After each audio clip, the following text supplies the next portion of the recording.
Welcome back to Warbird Chronicles, where history takes flight. But before we soar into today's story, I need to ask you something. Have you ever wondered what it feels like to be invincible? Imagine this. You're standing on a snow-covered airfield, the rotor blades of 400 helicopters thundering above you like mechanical gods. You're part of something that's never existed before, an entire division that doesn't march into battle, but flies into it. You don't wait for the enemy. You find them, strike them, and vanish before they even know what hit them. You are the sky itself, made lethal. This is the story of the 1st Cavalry Division, the first team, the most revolutionary military force of the modern era. The soldiers who rode helicopters instead of horses. The Skytroopers who redefined warfare and believed they were absolutely, utterly invincible. But here's what they didn't know yet. Invincibility is just another word for untested. So here's what I need from you. If you're ready to experience one of the most transformative moments in military history, smash that like button right now. Subscribe and hit that notification bell because stories like these don't come around every day. And comment below. Tell me, what era of military history fascinates you most? World War II? Vietnam? Modern special operations? Your suggestions literally shape the content of this channel. Now strap in, trooper. We're going vertical. We're going to discover what it meant to be part of the first team and why being assigned to the 1st Cavalry Division felt like joining the gods of war themselves. The First Team, a 3-part story. Part 1. Arrival of the Sky Gods. The C-130 transport plane descended through crystal-clear winter skies toward Ang Khe, cutting through air so cold that Lieutenant Jake Morrison could see his breath inside the unheated cargo bay. Below, the central highlands of Vietnam stretched out in an impossible contradiction. Jungle-covered mountains dusted with unseasonal snow, creating a landscape that looked like something from a fever dream. "Never thought I'd see snow in Vietnam," said Sergeant First Class Miguel Santos, pressing his face against the small window. At 32, Santos was a career soldier, a veteran of Korea who'd volunteered for this new experiment in warfare. "Command said we were going to tropical jungle. Nobody mentioned winter wonderland." Morrison smiled despite the butterflies in his stomach. At 24, he was young for a platoon leader, fresh from officer candidate school and advanced infantry training. But he'd scored at the top of his class in tactical operations. That's why they'd selected him for this assignment, the most prestigious, most revolutionary military unit in modern history. The 1st Cavalry Division, Airmobile, the first team. "It's temporary," Morrison replied, checking his gear for the 100th time. "Weather anomaly, freak cold snap in the highlands. By next week, it'll be back to jungle heat." But secretly, he was grateful for the cold. It made everything seem more significant, more epic. Like the gods themselves had decided to mark this moment with snow, the arrival of a force that would change warfare forever. The plane's loadmaster appeared from the cockpit. "5 minutes to landing, gentlemen. Welcome to Camp Radcliffe, home of the first team." A cheer went up from the 100 soldiers packed into the cargo bay. They were replacements, fresh troops joining a division that had been in country for 3 months, and every one of them knew they were joining something special, something unprecedented. The 1st Cavalry Division wasn't just another infantry unit, it was the future. The plane touched down on a runway carved from red earth, snow dusting the edges where heavy equipment hadn't cleared it away. As the rear ramp lowered, Morrison got his first real look at Camp Radcliffe, and his breath caught. Helicopters. Hundreds of them. The base sprawled across the valley floor, a planned city of tents and prefabricated buildings, artillery positions and ammunition dumps, all centered around the massive helicopter pads. UH-1 Hueys sat in perfect rows, their distinctive silhouettes unmistakable even from a distance. CH-47 Chinooks, massive twin-rotor cargo birds, waited like patient giants.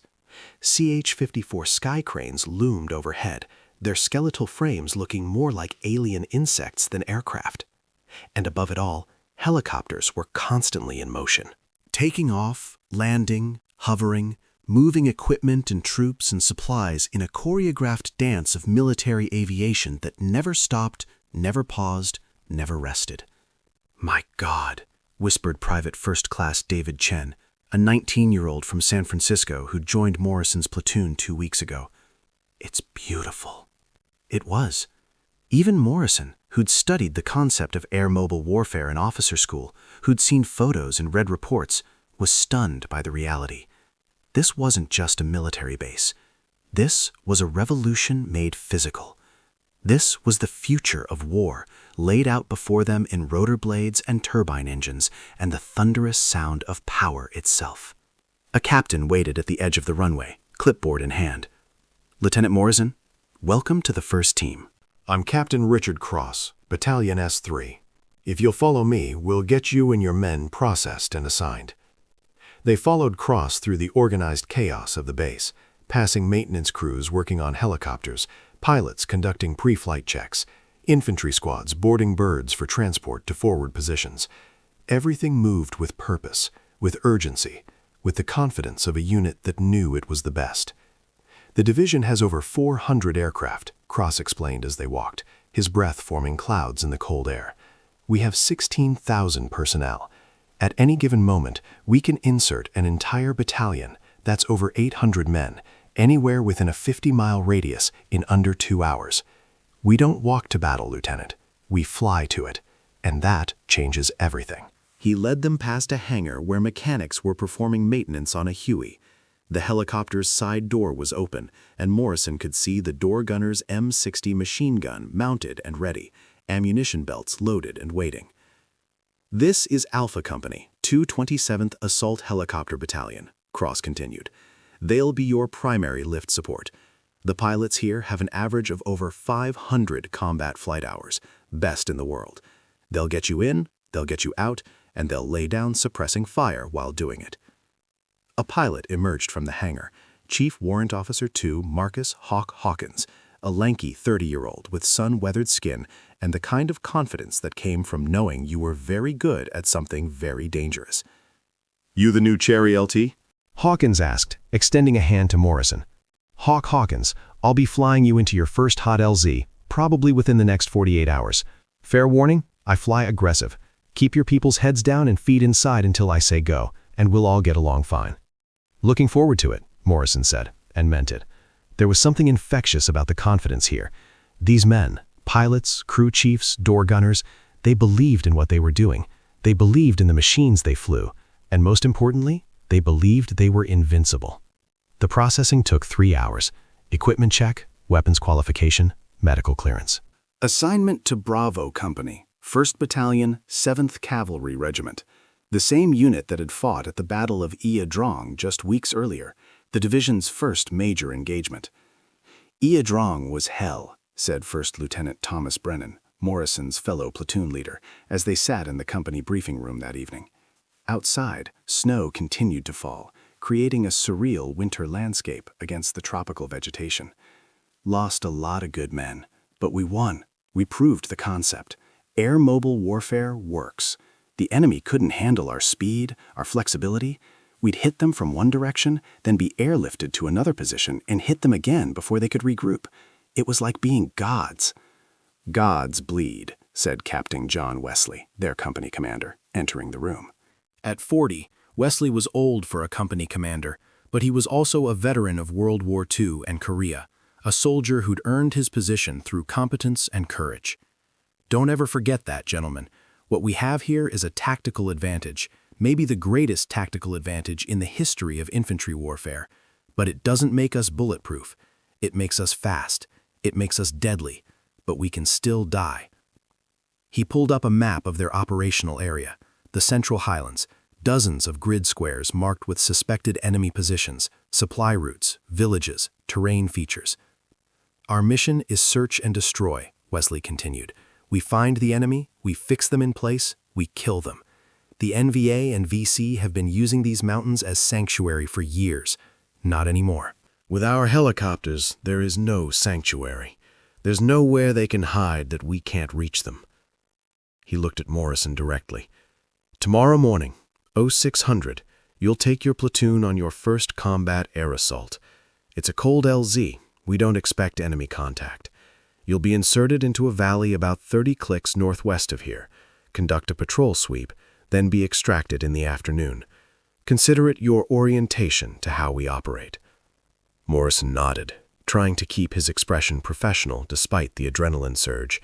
His first combat operation, his first helicopter assault, everything he'd trained for, finally becoming real. That night, he couldn't sleep.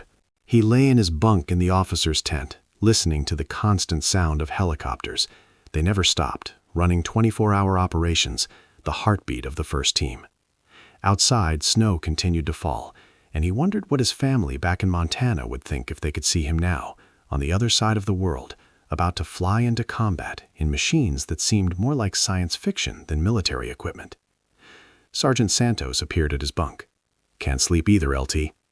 "Too keyed up," Morrison admitted. "Good. Means you're taking it seriously." Santos sat on the edge of the bunk. "I've been in 3 wars now, and I'll tell you something. Tomorrow's going to be the most amazing thing you've ever experienced. Flying into a combat zone in a Huey. There's no words for it. It's pure adrenaline, pure power. You'll understand why they call us Skytroopers." "You think we really have an advantage?" Morrison asked. "Or is it just hype?" Santos smiled. "Lieutenant, I've walked through jungles for weeks trying to find the enemy. I've climbed mountains with a full pack. I've been exhausted before the fight even started. What we're doing here, flying to battle, arriving fresh, hitting hard, then flying away to do it again, this isn't just an advantage. This is dominance. This is warfare evolved. And yeah, it makes you feel invincible. But Wesley said we can still die. We can, but we probably won't. Not with this kind of firepower, this kind of mobility. The enemy doesn't know how to fight us yet. They're still learning." "And by the time they figure it out, we'll have evolved again." Santos stood. "Get some sleep, LT. Tomorrow you join the Brotherhood. Tomorrow you become a Skytrooper." Morrison did sleep eventually, dreaming of helicopters and snow, and flying into battle like ancient warriors riding winged horses into legend. 030 came early. The company assembled on the flight line as dawn broke over the mountains, painting the snow-covered landscape in shades of gold and rose. Steam rose from their breath, from the coffee they clutched, from the warming turbines of the helicopters being prepped for the mission. Morrison's platoon consisted of 32 men, organized into 3 rifle squads and a weapon squad. They stood in formation, checking equipment, testing weapons, the nervous energy of first combat barely contained. "Listen up," Morrison called, gathering them close. "We're flying into LZ Snow White." There was laughter at the name. "Approximately 30 minutes from here. It's a cold LZ, but we treat every LZ as potentially hot. When we land, you exit quickly and move to your designated positions. First squad takes the north perimeter, second squad south, third squad west. Weapons squad sets up interlocking fields of fire. We establish security, then begin our patrol sweep." He looked at each face, seeing the mix of excitement and fear and determination. These were his men now, his responsibility. "We're the first team," he continued. "We're the best trained, best equipped, most mobile infantry force in the world. We own the sky. We own the ground beneath it. And today, we're going to prove it. Are you ready?" "Yes, sir!" The shout echoed across the flight line. Chief Warrant Officer Hawkins appeared, flight helmet under his arm. "My birds are ready, LT. 6 Hueys for your platoon, another 4 for the rest of the company. We'll have 2 Cobra gunships flying overwatch and artillery pre-planned in case we need it. Flight time is 28 minutes. Any questions?" "How many combat hours do you have?" asked Private Chen. Hawkins grinned. 643. I've been shot at by everything from small arms to .51 caliber anti-aircraft guns. Haven't been shot down yet. Don't plan to start today." They loaded up, 6 men per Huey, sitting on the troop benches with their feet on the skids, weapons pointed outward. Morrison rode in the lead bird with Hawkins, Santos, and 4 others. The door gunner, Specialist Tommy Rogers, manned his M60, the ammunition belt gleaming in the morning light. "Everyone strapped in?" Hawkins called from the pilot's seat. At the thumbs up, he advanced the throttle. The turbine whine increased, the rotor blades began to spin, and then liftoff. The sensation was indescribable. One moment they were on the ground, and the next they were rising vertically, the base dropping away beneath them, the morning sun catching the snow and turning the world into a painting of gold and white. The helicopter banked, and suddenly they were moving forward, gaining speed, the other 5 Hueys forming up in perfect formation alongside them. Morrison looked back and saw the rest of the company lifting off, a total of 20 helicopters rising into the dawn like a swarm of mechanical locusts. Behind them, 2 Cobras, sleek attack helicopters bristling with rockets and miniguns, took up their overwatch positions. This was power. This was what gods must feel like. They flew low, following the contours of the mountains, skimming over treetops dusted with snow. The door gunners kept their weapons trained downward, scanning for threats. The crew chief monitored the instruments and radios. And Morrison simply watched, memorizing every detail, knowing he'd tell this story for the rest of his life. "LZ in 5 minutes," Hawkins announced over the intercom. "Artillery prep commencing now." In the distance, Morrison heard the thunder of 105mm howitzers, rounds screaming overhead to impact the landing zone.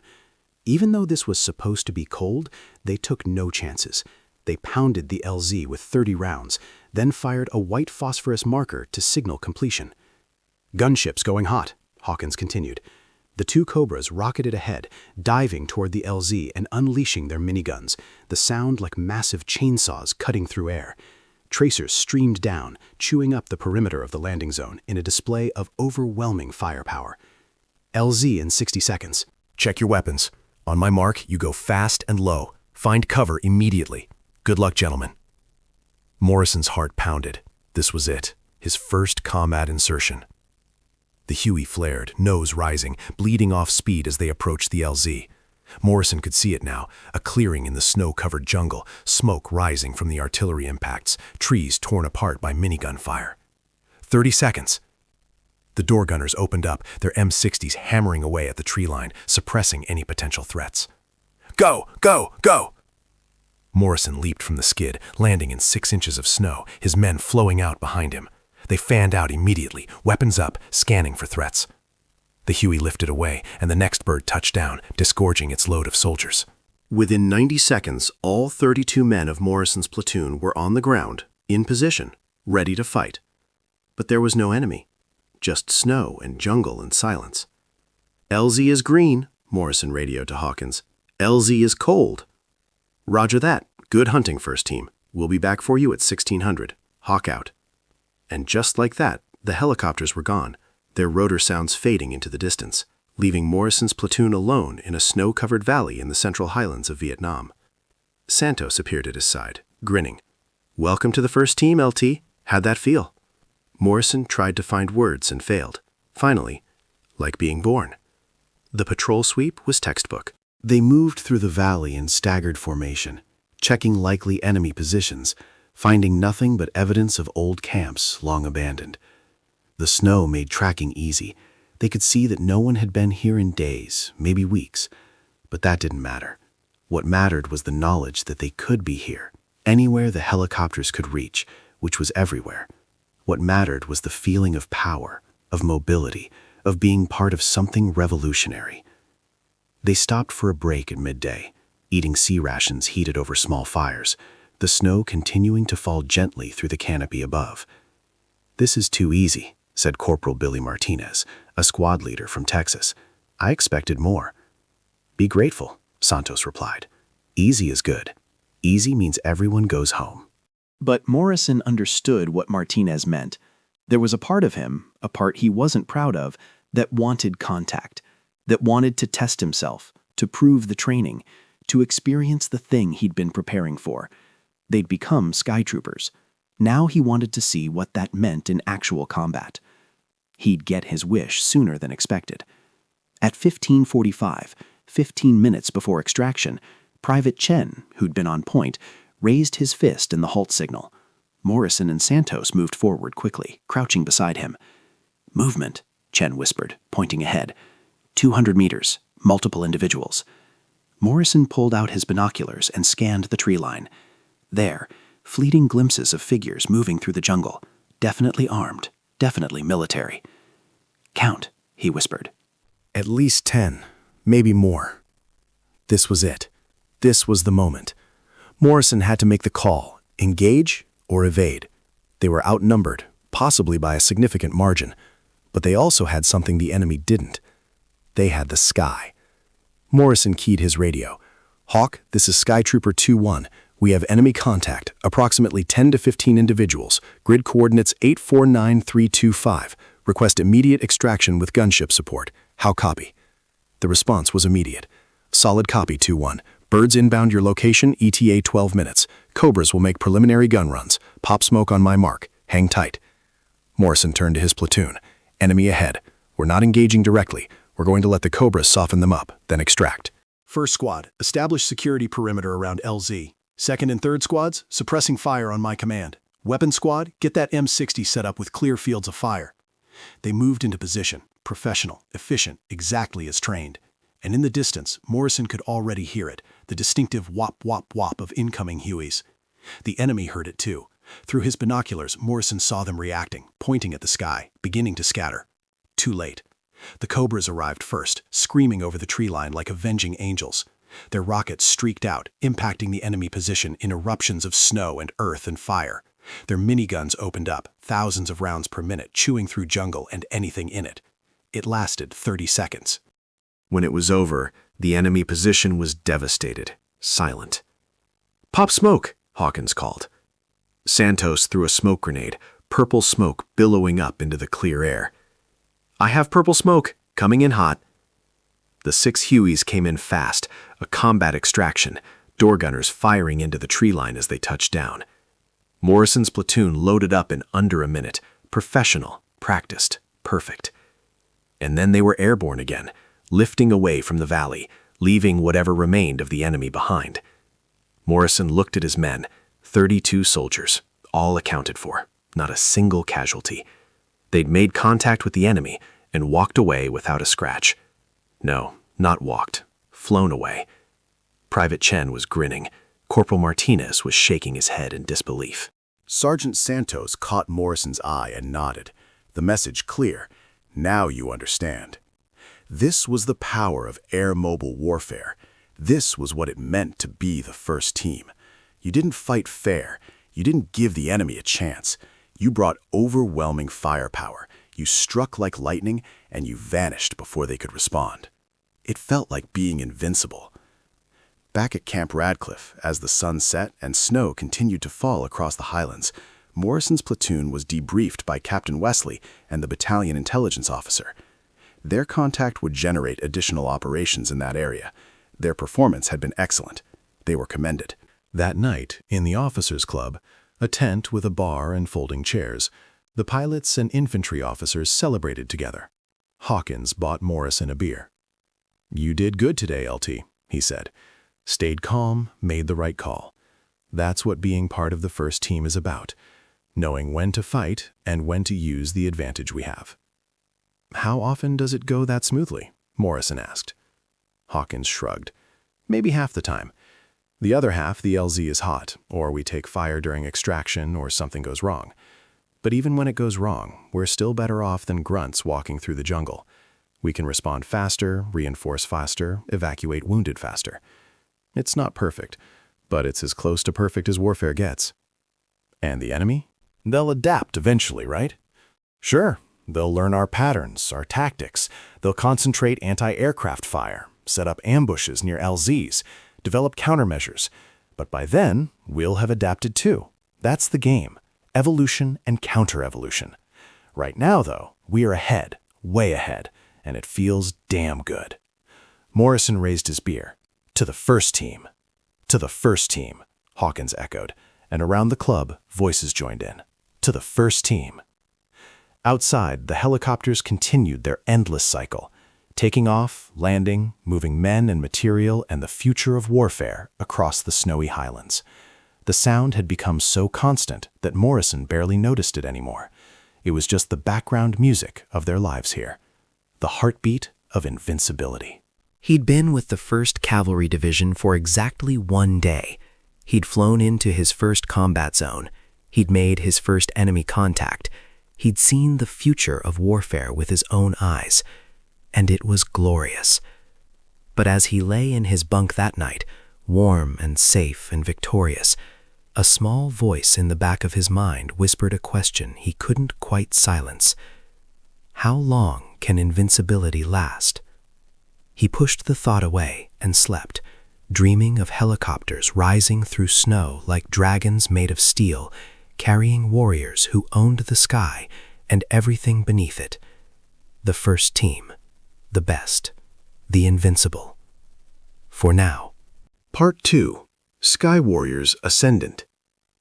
The snow lasted 5 more days before the freak weather system moved on, replaced by the humid heat that characterized the Central Highlands for most of the year. Lieutenant Jake Morrison watched the transition with mixed feelings. The snow had made their operations feel special, almost mythological. Now, as temperatures climbed into the 90s and humidity returned with a vengeance, they were back to being merely extraordinary. Merely. He smiled at the thought. There was nothing merely about the 1st Cavalry Division. In the 3 weeks since his arrival, Morrison's platoon had conducted 11 combat air assaults. 4 had been cold LZs with no enemy contact. 7 had been hot with varying degrees of intensity. They'd killed an estimated 40 enemy soldiers without taking a single casualty.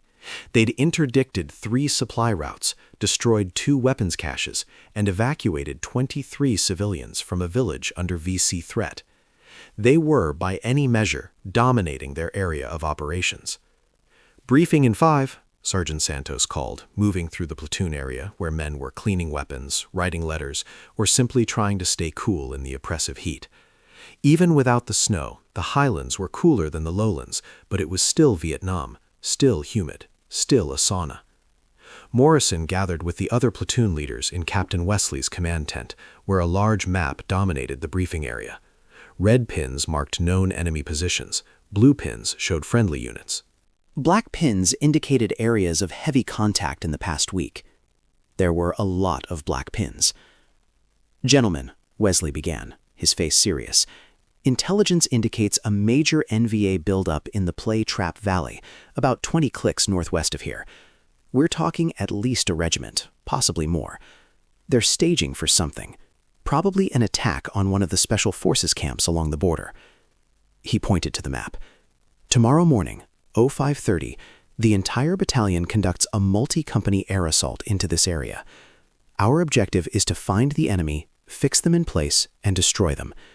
This is going to be the biggest operation since Ia Drang." Lieutenant Brennan leaned forward. "Expected resistance?" "Heavy. We're going into their backyard. They'll have prepared positions, interlocking fields of fire, possibly anti-aircraft weapons. This isn't going to be a quick in and out. We're going in, and we're staying until the job is done." Morrison studied the map.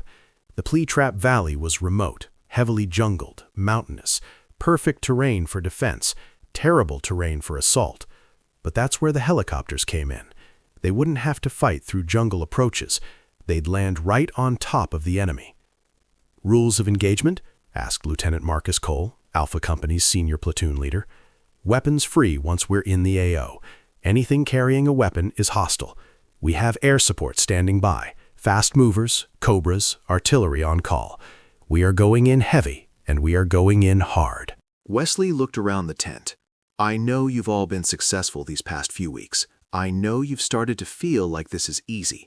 Tomorrow's going to remind you that it's not. The enemy we're facing are NVA regulars, well-trained, well-equipped, and dug in. They're not going to run. They're going to fight. And some of us aren't going to come home." The tent was silent.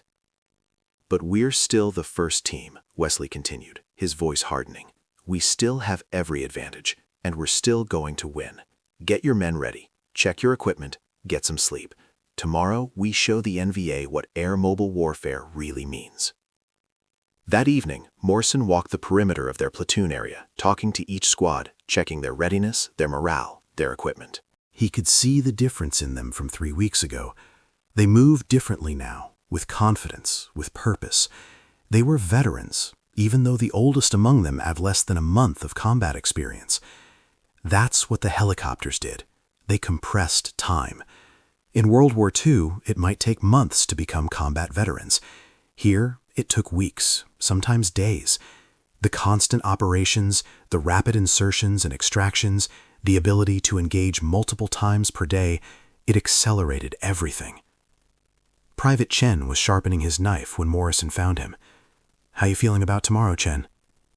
"Good, sir. Ready." He tested the edge of the blade against his thumb. "We've done this before, multiple times.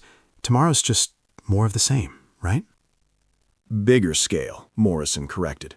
Heavier resistance. But yes, same tactics. We go in fast, we hit hard, we use our mobility and firepower to overwhelm them. "We're going to win," Chen said with absolute confidence. "We always do." That confidence, that certainty, was present in all of them. They'd become believers in the system, in the tactics, in their own invincibility. And Morrison couldn't blame them. Every operation had reinforced the lesson. The enemy couldn't handle their speed and firepower. The enemy couldn't adapt fast enough. The enemy was fighting a war they didn't understand against an enemy they couldn't pin down. Sergeant Santos appeared beside him as Chen returned to his weapons maintenance. "They're ready, LT. As ready as they can be. You worried?" Always worry before a big op. Keeps me sharp. Santos looked up at the darkening sky, where helicopters continued their endless patrols. "But yeah, I believe we'll win. Hard not to believe it when you're part of this." He gestured at the massive base, the hundreds of helicopters, the infrastructure of air-mobile warfare. "We're making history, LT. Every day we're out there, we're proving a concept that'll change warfare forever. That's something. You think 50 years from now, people will study what we're doing? I think 50 years from now, every modern military will have their own version of the first team. We're the prototype. We're the proof of concept. And yeah, that makes us special. That makes us worth remembering." Morrison slept poorly that night. Not from fear, though he'd be lying if he said he wasn't nervous, but from anticipation. This was why he'd volunteered for the 1st Cavalry. This was the moment he'd lived for. A major battle, decisive engagement, the kind of operation that defined careers and created legends. 0430 came cold and dark. The men assembled quietly, efficiently, performing final equipment checks by red-filtered flashlight, weapons inspected, ammunition distributed, grenades secured, radio checks completed, everything by the book, everything practiced to the point of muscle memory. The flight line was organized chaos. Over 100 helicopters were being prepped for the assault. Hueys for troop transport, Chinooks for artillery and heavy equipment, Cobras for gunship support, observation helicopters for reconnaissance. It was the largest single air assault in the division's history, and watching it come together was like watching a symphony of violence being orchestrated. "This is it," Hawkins said, appearing beside Morrison as they watched the preparations. "This is what we were built for. Full battalion combat assault. It's beautiful, isn't it?" It was, terrifying and beautiful at the same time. They loaded up at 015, the pre-dawn darkness alive with turbine whine and rotor wash. Morrison's platoon would be in the second wave. The first wave would secure the primary LZ, then they'd come in to reinforce and expand the perimeter. "Remember," Wesley's voice crackled over the radio, broadcast to all aircraft, "speed and violence of action. We hit them hard, we hit them fast, we don't give them time to organize. First team, let's show them what we can do." At 0530 precisely, the first wave lifted off. Morrison watched from his Huey as 30 helicopters rose into the pre-dawn sky, formed into perfect V formations, and disappeared to the northwest, their navigation lights creating constellation patterns against the darkness. Artillery began firing in the distance, the prep fire that would pound the LZ before the first bird touched down. "Second wave, prepare for liftoff," came the command. "Launch in 90 seconds." Morrison's hands were steady as he checked his rifle one more time. Around him, his men were focused, professional, ready. They'd done this before. They knew what to expect. Except they didn't. Not really. Not for what was coming. "Launch! Launch! Launch!" The Hueys lifted off as a single entity. 6 birds carrying Morrison's platoon. 20 more carrying the rest of Bravo Company. All of them rising into the dawn and banking northwest toward the sound of distant explosions. Flight time, 17 minutes. Morrison spent those minutes watching the sun rise over the Central Highlands, painting the mountains in shades of gold and crimson. It was going to be a beautiful day. Clear. Hot. Perfect flying weather. Perfect killing weather. First wave is taking fire. The radio call was professional, calm, but carried an undertone of urgency. LZ is hot. Repeat, LZ is hot. Heavy small arms, possible .51 cal, multiple casualties. Morrison's stomach clenched. This was different. This was real.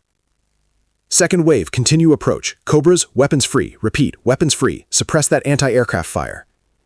Through the open door of the Huey, Morrison could see the Cobra gunships streaking ahead, their stub wings loaded with rockets.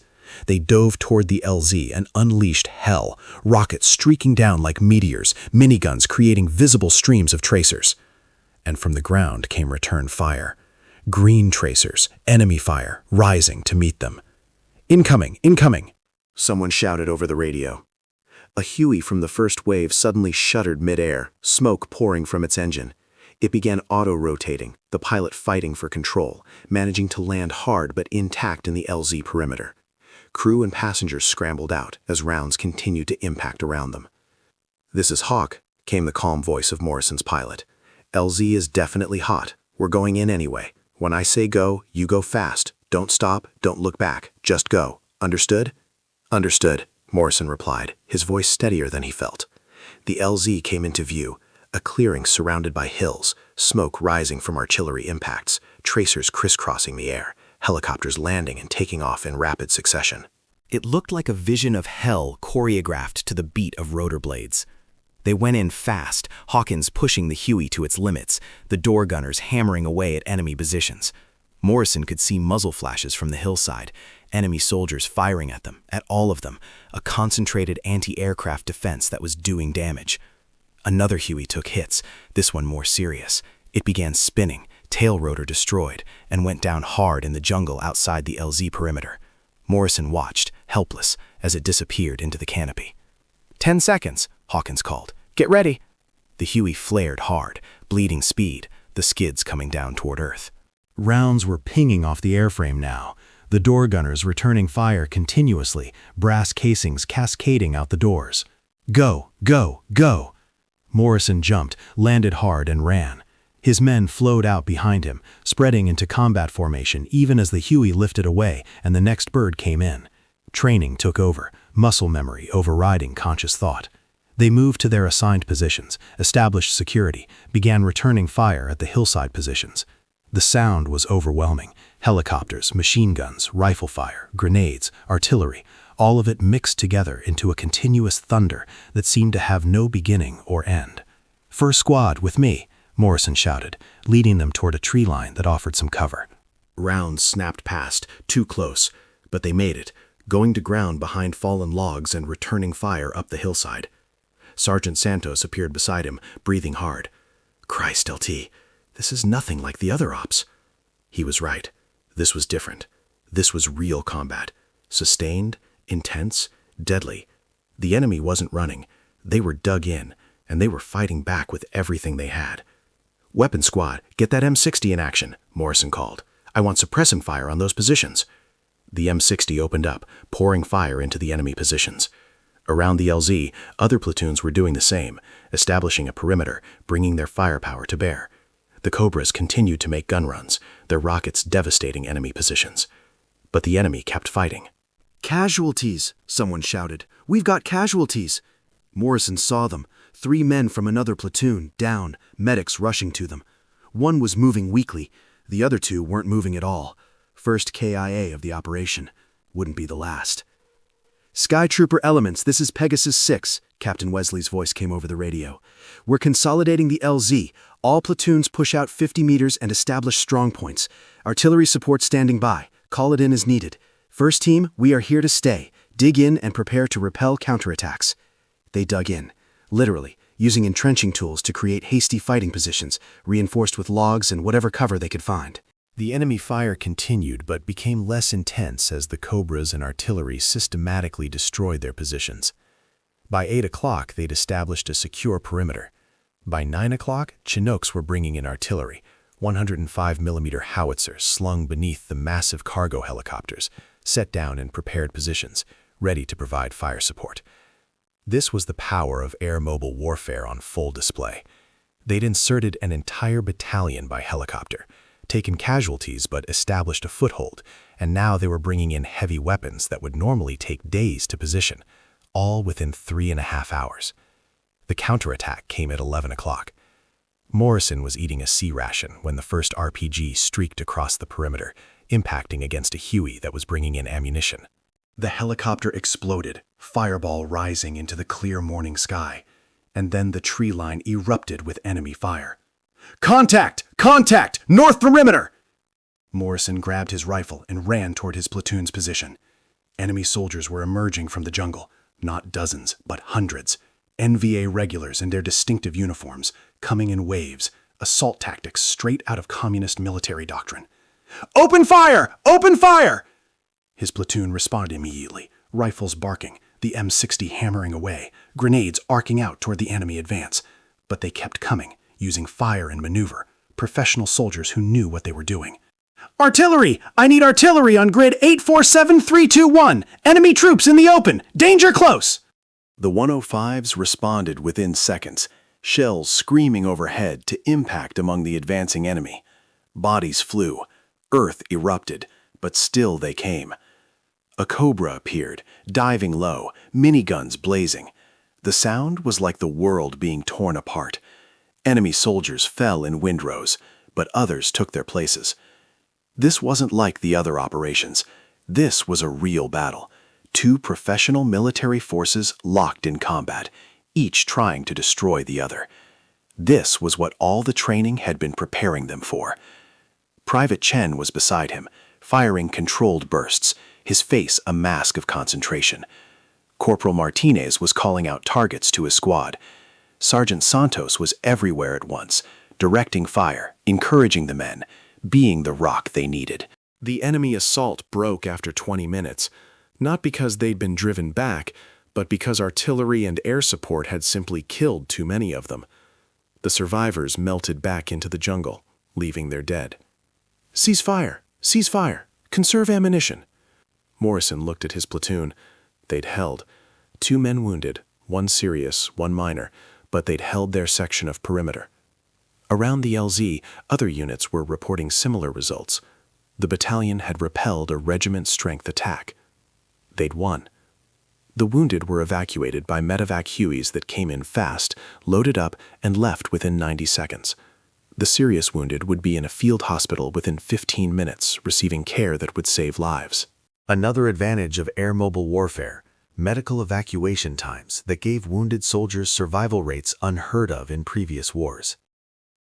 That afternoon, as they improved their positions and prepared for what everyone knew would be another attack come nightfall, Morrison found a moment to sit with Hawkins, who'd landed to refuel and rearm. "Hell of a morning," Hawkins said, drinking from a canteen. "Lost 3 birds, 9 KIA on the helicopters alone, another dozen wounded. But we got the battalion in. We held the LZ. We're doing what we came to do." "Is it always like this?" Morrison asked. "No, sometimes it's worse," Hawkins smiled grimly. "But here's the thing, LT. We're still winning. They threw everything at us this morning, and we're still here. We brought in artillery. We medevaced our wounded. We resupplied ammunition. Try doing that if you'd walked in here.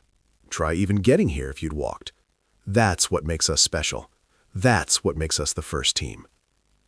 Morrison looked around at the perimeter, hastily dug but solid, covered by artillery and air support, supplied by constant helicopter shuttles. Hawkins was right. They'd taken the worst the enemy could throw at them, and were still combat effective, still dangerous, still dominating. That night, they repelled 2 more attacks.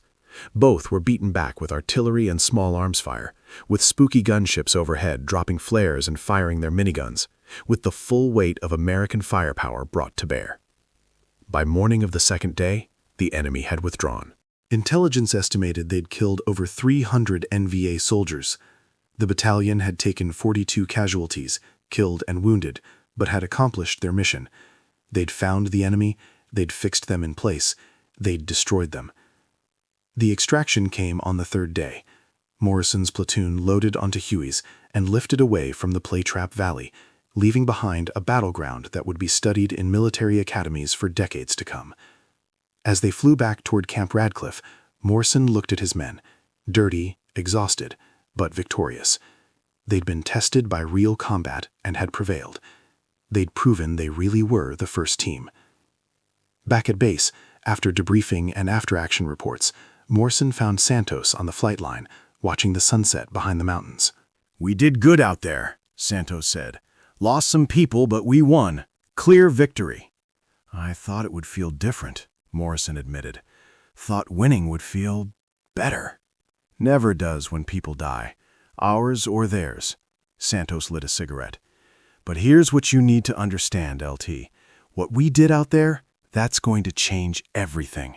We proved that air-mobile warfare works even against a dug-in, determined enemy. We proved that helicopters can deliver and sustain an entire battalion in heavy combat. That's historical. That's revolutionary." "You really think we're invincible?" Santos considered the question. "I think we're as close to invincible as warfare allows. We have every advantage. And as long as we use those advantages properly, as long as we stay smart and don't get cocky, yeah, we're going to keep winning. We're going to keep being legends." That night, Morrison wrote a letter to his family. He told them he was safe. He told them he was part of something special. He told them he was proud to be a Skytrooper in the first team. What he didn't tell them was that he'd finally understood what invincibility really meant. It didn't mean you couldn't be killed. It meant that even when people died, even when the enemy fought back, you still won. You still accomplished the mission. You still flew home at the end. Invincibility wasn't about being bulletproof. It was about being unstoppable. And the 1st Cavalry Division, the first team, was definitely unstoppable. For now. Part 3. Living the Legend. 6 months into his deployment, Lieutenant Jake Morrison had become exactly what the 1st Cavalry Division promised to make him, a legend living among legends. His platoon had conducted 73 combat air assaults. They'd been inserted into hot LZs, cold LZs, jungle clearings, and mountaintop positions. They'd fought pitched battles and conducted reconnaissance patrols. They'd called in airstrikes, directed artillery, and coordinated with gunships. They'd become, in Santos's words, the most dangerous 32 men in Vietnam.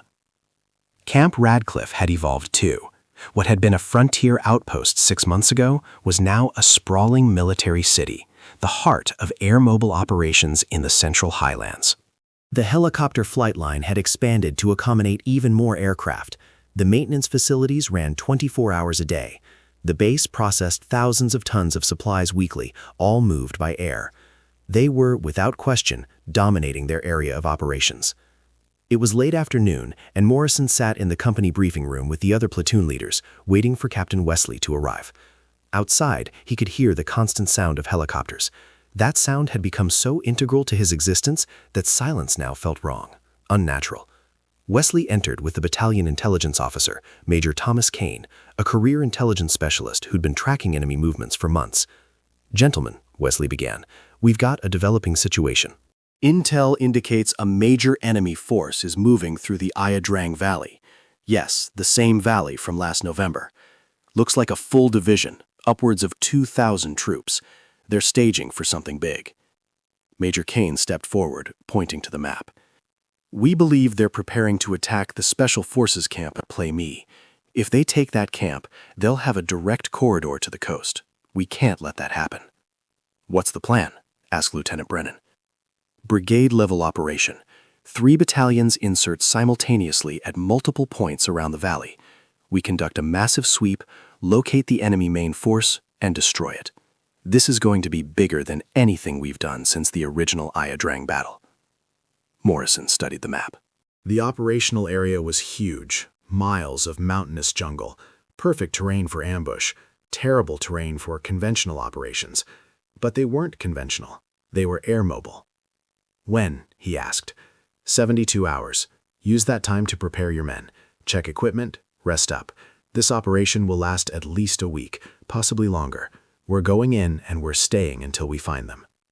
The briefing continued for another hour, covering logistics, fire support, medevac procedures, communications protocols. Everything was planned down to the smallest detail. That was the 1st Cavalry way. They improvised when necessary, but they always started with a solid plan. That evening, Morrison gathered his platoon in their area. They sat in a loose circle, cleaning weapons while he briefed them on the upcoming operation. "This is going to be different from our usual ops," he began. "We're not talking about a single-day air assault. We're talking about a sustained operation in difficult terrain against a large enemy force. It's going to be physically demanding, it's going to be dangerous, but it's also exactly what we're built for." Private Chen, now a specialist and fire team leader after 6 months of exemplary performance, raised his hand. "Sir, are we expecting heavy contact?" "Yes. Intelligence believes we're looking at an entire NVA division. They're professional soldiers, well-equipped, well-trained, but so are we, and we have advantages they can't match. We have mobility, we have firepower. We have air support on call 24/7. We have the ability to be resupplied and reinforced faster than any ground unit in history," Sergeant Santos added. "And we've done this 73 times already. We know what we're doing. We're the best at what we do. Remember that when things get tough out there." Corporal Martinez grinned. "First team don't lose, right?" "First team don't lose," Morrison confirmed. "Now clean those weapons, write your letters home, get some sleep. In 3 days, we're going to make history." The next 72 hours passed in a blur of preparation. Weapons were inspected and re-inspected. Ammunition was distributed. Each man would carry double the normal load. Radio batteries were charged. Medical supplies were checked. Everything that could be prepared was prepared. Morrison found Chief Warrant Officer Hawkins in the pilot's briefing room, studying aerial photographs of the operational area. "You ready for this one, Hawk?" Morrison asked. "Been ready since I learned to fly," Hawkins replied. "This is what we do, LT. This is what the whole division was built for. Large-scale air-mobile operations against major enemy forces. We've been practicing. Now, we're going to perform." "You ever worry?" Morrison asked. "I mean, really worry?" Hawkins considered the question. "Every flight. I'd be stupid not to. But worry keeps you sharp. Overconfidence kills. The key is to respect the danger without letting it paralyze you." He looked at Morrison directly. "You've changed, you know." 6 months ago, you were green. Now you're one of the best platoon leaders in the battalion. Your men trust you, the pilots trust you. That's what matters. "I learned from good teachers," Morrison said. "And you'll teach the next batch of cherries when they arrive. That's how the first team perpetuates itself. Experience passed down, lessons learned, continuous improvement. We're writing the doctrine as we go, LT. 50 years from now, people will study what we're doing." The morning of the operation arrived with perfect weather. Clear skies, good visibility, light winds. Perfect flying weather. Perfect killing weather. The scale of the operation was staggering. Over 200 helicopters would participate in the initial assault. Hueys, Chinooks, Cobras, Loaches for reconnaissance. 3 entire battalions would insert simultaneously, creating a net around the suspected enemy positions. It was air-mobile warfare at its most ambitious. Morrison's platoon loaded up at 6 o'clock, part of a massive aerial armada that assembled over Camp Radcliffe before heading northwest toward the Iadrang Valley. Looking out the door of the Huey, Morrison could see helicopters in every direction, above, below, beside, an entire sky full of mechanical thunder moving with unified purpose. "This is incredible," Chen shouted over the rotor noise. "There must be 100 birds out here." 200, Morrison corrected, and this is just the first wave. They flew low over the central highlands, the morning sun turning the landscape golden. The mountains below were still beautiful, Morrison thought, even knowing what was waiting in them. Vietnam itself wasn't the enemy, just the people hiding in it. "LZ in 10 minutes, Hawkins announced.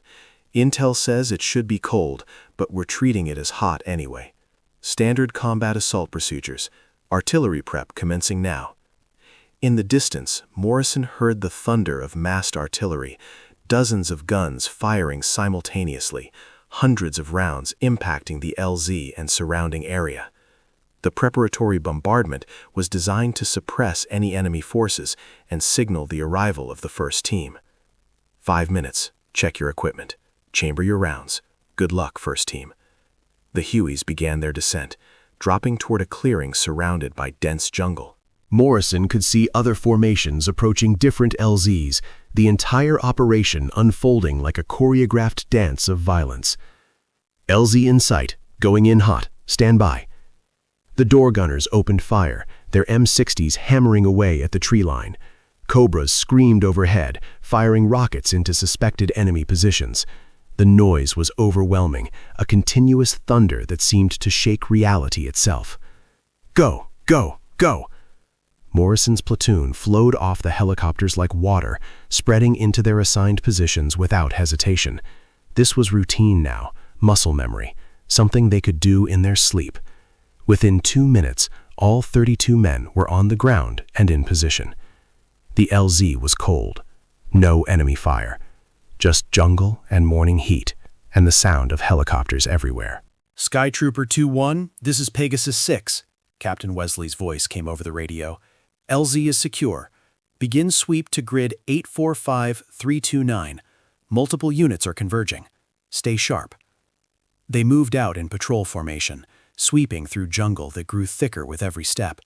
The heat was intense, the morning sun filtering through the canopy, the humidity approaching 100%, the weight of their equipment turning every movement into effort. But they were used to it. 6 months in the Central Highlands had made them experts in this environment. They moved quietly, efficiently, professionally. Contact came at 09:45. Private Rodriguez, on point, spotted movement ahead and raised his fist. Morrison moved forward, staying low, scanning the jungle ahead. There, shadowy figures moving through the undergrowth. Definitely armed, definitely military. At least 20, Santos whispered beside him. Maybe more in the trees. Morrison keyed his radio, keeping his voice low. Pegasus 6-2-1. We have enemy contact. Approximately 20 individuals. Grid 845327. Request instructions. 2-1. Engage and fix them in place. Gunships are inbound. We're going to push them toward Alpha Company's position. You're the anvil. Roger that. 2-1 engaging. Morrison signaled his squads. They opened fire simultaneously. Controlled bursts. Disciplined fire that came from months of experience. The enemy scattered, some returning fire, others retreating deeper into the jungle. Keep pressure on them, Morrison called. Don't let them break contact. The firefight continued for 15 minutes, Morrison's platoon advancing, the enemy falling back but fighting, a running battle through dense jungle. Then the Cobras arrived, and the equation changed entirely. The gunships made devastating runs, their miniguns and rockets tearing through the jungle canopy. The enemy had nowhere to hide from the air. They tried to run and found Alpha Company waiting. They were trapped between 2 infantry platoons and overwhelming air support. It was over in 30 minutes. 23 enemy KIA confirmed. Morrison's platoon had taken no casualties. Good work, 2-1, Wesley radioed. That's how it's done. Continue your sweep. They found the enemy main force on day 3. Morrison's platoon had been in the field for 60 hours, conducting continuous patrols, making sporadic contact with small enemy units, always pushing deeper into the operational area. They were tired but functional, operating on adrenaline and training and the knowledge that they were hunting something big. The helicopters came twice daily, resupply runs that brought ammunition, water, food, and took out any wounded or equipment issues. That constant connection to the base, that unbroken supply line, was what allowed them to operate so far from Camp Radcliffe for so long. On the morning of day 3, multiple units made contact almost simultaneously. The radio chatter became intense, units calling in enemy sightings, requesting fire support, reporting casualties. The NVA division had been located, and it was exactly where intelligence predicted. All Skytrooper elements, this is Pegasus 6. Enemy main force has been located. We are conducting a coordinated assault with air and artillery support. Stand by for tasking. Morrison's platoon was ordered to assault a ridgeline where enemy positions had been spotted. They would be inserted by helicopter directly onto the ridge, a combat assault into known enemy positions. This is it, Santos said, as they waited for the Hueys to arrive for extraction and reinsertion. This is the big one. Hawkins brought in his flight of 6 Hueys, landing in a small clearing the platoon had secured. They loaded up quickly. This was a hot extraction from a friendly position to a hot insertion into an enemy position. Double danger. The flight lasted 8 minutes. Below, Morrison could see other helicopters conducting similar assaults, Cobras making gun runs, artillery impacting the ridgeline in massive explosions. The entire sky seemed to be alive with violence. "LZ is definitely hot," Hawkins called. "We're taking fire. Going in anyway. Be ready to move fast." The Huey shuddered as rounds impacted the airframe. The door gunner returned fire, his N60 glowing from continuous use. Other helicopters in the formation were taking hits. Morrison saw one trailing smoke, but still flying. Another with its windscreen shattered, but the pilot maintaining control. They came in fast and hard, flaring at the last second. Enemy fire was intense. AK-47s, machine guns, RPGs, everything the NVA had. "Go, go, go!" Morrison jumped, hit the ground, and ran toward cover. His men followed, spreading out, returning fire, doing exactly what they'd been trained to do. 2 men went down immediately, both wounded, both still moving. The medic was on them within seconds. The firefight was intense. The enemy was dug in, fortified positions on the ridgeline, and they were fighting with desperate determination. But Morrison's platoon had something the enemy didn't. They had been doing this for 6 months. They were veterans. They were the first team. They fought for 3 hours. Artillery support was continuous. Cobras made repeated gun runs. Additional platoons were inserted to reinforce. Slowly, methodically, they pushed the enemy back, destroying positions, clearing bunkers, taking ground. By afternoon, the ridgeline was theirs. The cost? 4 wounded from Morrison's platoon, none critical. Around the entire operational area, similar battles were concluding with similar results. The NVA division was being systematically destroyed by coordinated air-mobile assaults. That night, holding the ridgeline, Morrison sat with Santos and watched the sun set over the valley. "We did it," Santos said. "Major enemy force, professionally executed operation, decisive victory. This is what we came here to do." "How many operations does this make for you?" Morrison asked. "Counting today? 97. And you know what? I still believe. I still think we're invincible. Not individually, we've all lost friends, but as a unit, as a concept, as the first team, yeah, we're invincible." We can go anywhere, fight anyone, and win. You think this will end the war? Santos laughed. No, wars don't end with single battles, but we're proving something important. We're proving that air-mobile warfare works, that helicopters can deliver and sustain combat power in any terrain, that mobility and firepower combined create an advantage the enemy can't counter. That's revolutionary, LT. That changes everything. The operation lasted 7 days total. By the end, the NVA division had been shattered, over 1,800 enemy killed, countless wounded, their formations broken and scattered. The 1st Cavalry had taken casualties, 234 killed and wounded across the entire brigade, but had achieved a decisive victory. The extraction was triumphant. Helicopters came in waves, pulling out tired but victorious soldiers, bringing them back to Camp Radcliffe, where hot food, showers, and rest waited. As Morrison's Huey lifted off from the ridgeline for the final time, he looked down at the battlefield below, a landscape torn by artillery and bombs, dotted with destroyed enemy positions, stained with the cost of war. But they'd won. Again. Back at base, after debriefing and after-action reports, there was a celebration in the officers' club. Pilots and infantry officers together, sharing war stories, toasting the first team, living the legend they were creating. "To the first team!" someone shouted, raising a beer. "To the first team!" the entire club responded. Morrison found Hawkins at the bar. The pilot had flown 36 hours over the 7-day operation, had been hit by ground fire 3 times, had inserted and extracted hundreds of soldiers, and looked exhausted but satisfied. "We did good," Hawkins said. "Lost some birds, lost some good people, but we proved the concept again, proved that air-mobile warfare is the future." "You really think this is sustainable?" Morrison asked. "This pace, these operations, this intensity?" As long as the helicopters keep flying, as long as we have the resources and the will, yeah, we can sustain this indefinitely. That's the beauty of the system. We're not grinding through jungle on foot. We're flying over it. We're choosing when and where to fight. That's power, LT. That's modern warfare.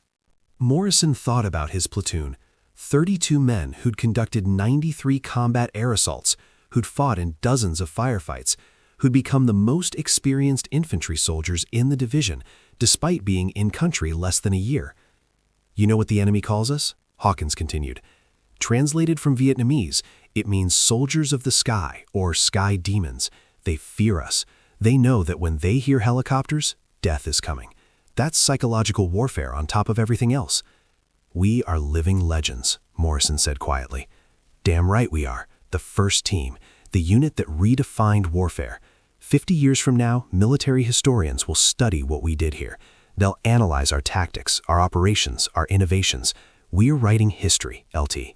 Every day we fly, every operation we conduct, we're proving that cavalry didn't die with horses. It just learned to fly. That night, Morrison wrote another letter home. He told his family about the successful operation. He told them he was safe and proud.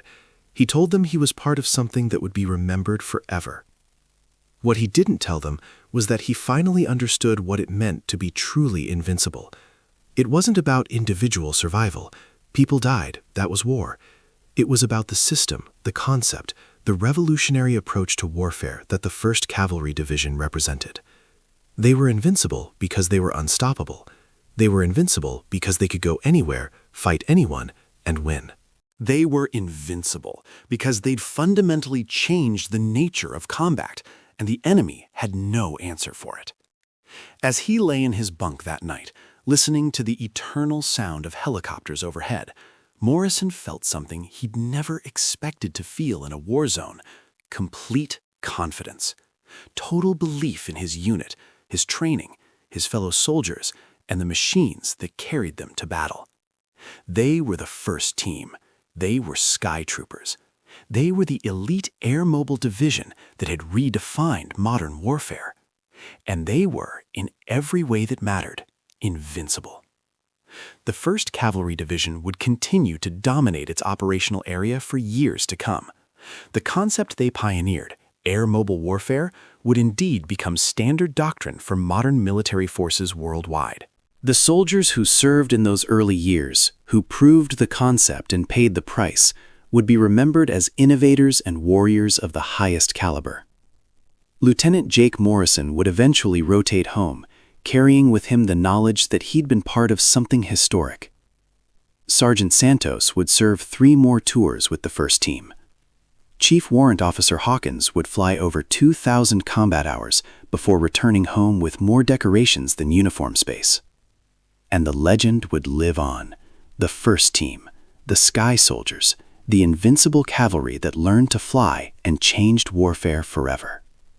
That sense of invincibility they felt, earned through training, proven through combat, reinforced by success, wasn't delusion. It was the legitimate confidence of a revolutionary force that had found the future of warfare and made it real.